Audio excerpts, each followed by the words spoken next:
Charlie Kirk, Andrew Tate, as predicted. Hello, I'm HG Tudor. The assassination of Charlie Kirk has continued to bring forth some reprehensible responses across the world as exhibited on social media. Individuals that have been reveling in his death as a consequence of their distaste for the views that he espoused. Certainly the case that certain of his views were controversial to many, but notwithstanding the ability to express those views as a consequence of freedom of speech, there are those that believe that his demise amounts to a good thing as a consequence of the views that he held. And they have not been shy about sharing that. Let's have another example of somebody taking to social media to share their view about the demise of Charlie Kirk. So I keep on seeing posts about this Charlie dude, whatever, Kirk dude, whatever, regardless. And let me just say this. I'm surprised that y'all didn't get rid of him sooner. And I'm surprised that you guys aren't getting rid of more people. Don't stop with him. Don't let him be the end dog. Get rid of them all. And the ones that are above him. Your mayor. Your city councilman. What is it? Georgia Power? The people that keep on raising our shit? The CEO, get rid of them. Yeah. What? It was so crazy. I watched a 60-minute, whatever. Y'all know what I mean. 1 minute edit of the things he said, and they're so atrocious that his wife deserves to go too. Y'all keep on talking about his wife and kids. They need to go too because they're carrying on that mentality and that lineage. Get rid of the whole family. I'm so sorry. Why did you guys stop with him? Why did you stop with him? Go get his grandma. Because who raised you? Your mom ought to be ashamed for birthing scum like you. Get rid of the whole family. Y'all too scary. Y'all too scary for revolution. Y'all too scary for progress. Y'all want results without putting in the work. You gonna have to take out trash to get a clean house. It is what it is. If the trash can is stinking up the house, you gotta take out the garbage. Take the garbage out, y'all. Take the garbage out. Alright. Not me. I'm chilling. I'm chilling.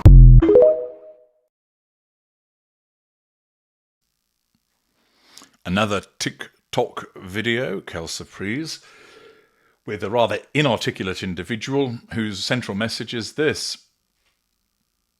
It took you long enough to get rid of Charlie Kirk. Why don't you get rid of more people like him? i.e., a call for more assassinations.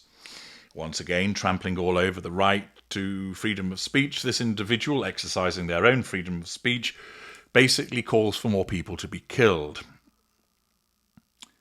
Tells you much about the mindset of that particular individual, but also demonstrates a potentially dangerous turn, whereby, given the number of people who have revelled in the death of Charlie Kirk, and individuals such as this person calling for there to be further assassinations, might there be a risk of additional deaths? It's certainly the case, particularly in a country such as the United States, with such ready access to guns, that where you are a prominent individual that expresses controversial opinions, you could be at risk of certain individuals seeking to silence you through shooting you. It is an unfortunate risk of the freedom of speech that be certain people who will disagree with you but lack the cognitive function and restraint to disagree with you verbally and in debate and instead take up arms against you. This means that certain individuals might find themselves facing not only death threats, which are fairly common for such people, but people actually taking steps, possibly individuals emboldened by the assassination of Charlie Kirk. And this is a theme which has been seized upon by none other than the talking toe Andrew Tate.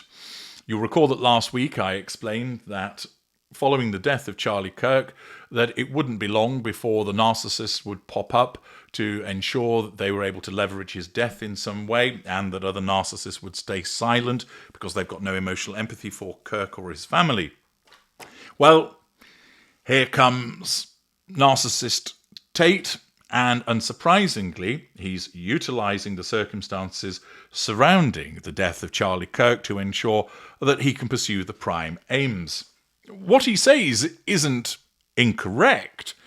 After all, as I've explained to you previously, the narcissist can use the truth as you understand it to be to pursue the prime aims, along with half-truths and nowhere near the truth. But the fact is that his motivation is naturally for the prime aims. What am I referring to?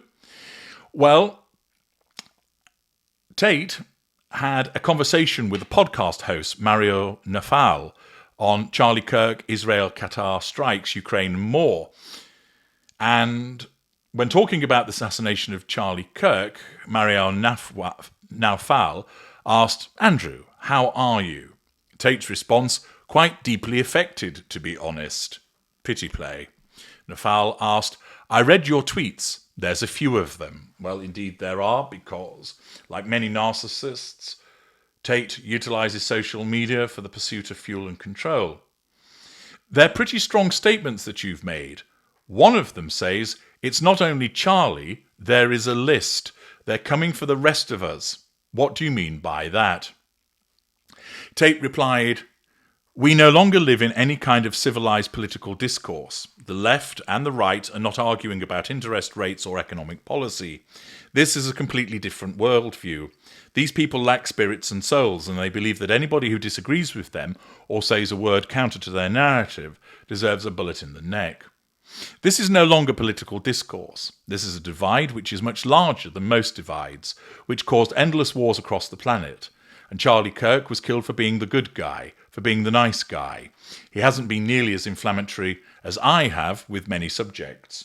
Well, pausing there.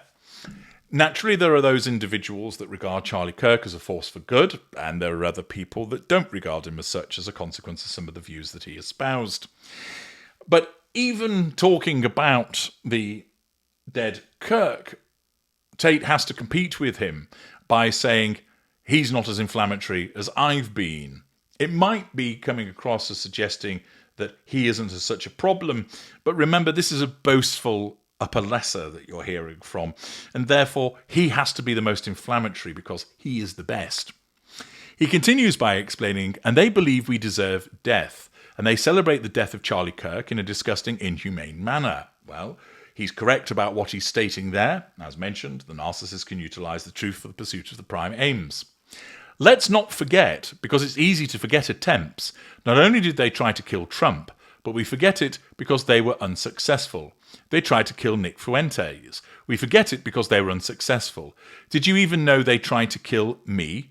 Type Andrew Tate knife attack last month. Somebody put on a high-vis vest pretending to be a builder, trying to get access to my house with a blade, and when he was identified, started slashing randomly because he couldn't kill me. Whether that took place or not, I don't know. Let's give Tate the benefit of the doubt and assume that it isn't a revision of history and the event actually took place. But you'll notice what's happened. It's talking about Charlie Kirk, and he immediately brings it back to talking about him. Just as I predicted, here is a narcissist utilising the death of Charlie Kirk to say, "I'm next. It's all about me." Now, Tate might be right. He might be on a hit list. I'm not aware of the existence of such a list. He references one. I don't think he's actually seen it. I think it's imagined. And he probably has received death threats from individuals. Of course, the irony isn't lost on me, and nor will it be lost on you, that here you have Tate saying, "We no longer live in any kind of civilised political discourse," who is a man who regularly rants and raves and says that women shouldn't have a voice. And basically, he doesn't engage in discourse himself. But of course, he's a hypocrite, and he doesn't realise that. He talks about people lacking spirits and souls as if he's some kind of spiritual guru all of a sudden. and trying to be the apparent voice of reason. This is a man, of course, who's been accused of people trafficking and abusive behaviours towards women. So he's hardly coming at it in a position of having the world's best moral compass. But it's not a surprise that a loudmouth narcissist such as Andrew Tate would utilise the death of Charlie Kirk for the purposes of allowing him to assert control over an audience, draw fuel from them by way of response, and also for the purposes of residual benefits that might exist. And he's done so by pointing out that I'm next. It could have been me. There was a guy who tried to assassinate me too. Don't forget about me. Don't keep all talking about Charlie Kirk and the bullet he took to the neck. Talk about me, Andrew Tate. A builder, a false builder tried to come and stab me. So don't forget about me, people. I'm at risk as well. I could be next. Talk about me. Come on, talk about me. This isn't born out of any genuine fear in respect of being attacked. He probably does fear this, because as a narcissist he can experience fear. But it's more related to the necessity of harnessing that potential fear in order to ensure that he's talked about, that he is also under threat, that he is important. The death of Kirk overshadows people like Tate because he wants it to be all about him. I'm not suggesting that Tate wants to die or to be any kind of martyr, far from it. But the fact is, he doesn't like the fact that everybody's talking about Charlie Kirk, and therefore what he needs to do is commandeer that situation, character trait acquisition, by talking about it and then immediately making it all about him by saying, I am next. Somebody tried to stab me. Don't forget about me. I predicted that the narcissist would utilise and leverage the circumstances of Kirk's death, and I've been proven right, and there are plenty more doing so. I'm HG Tudor. Thank you for listening.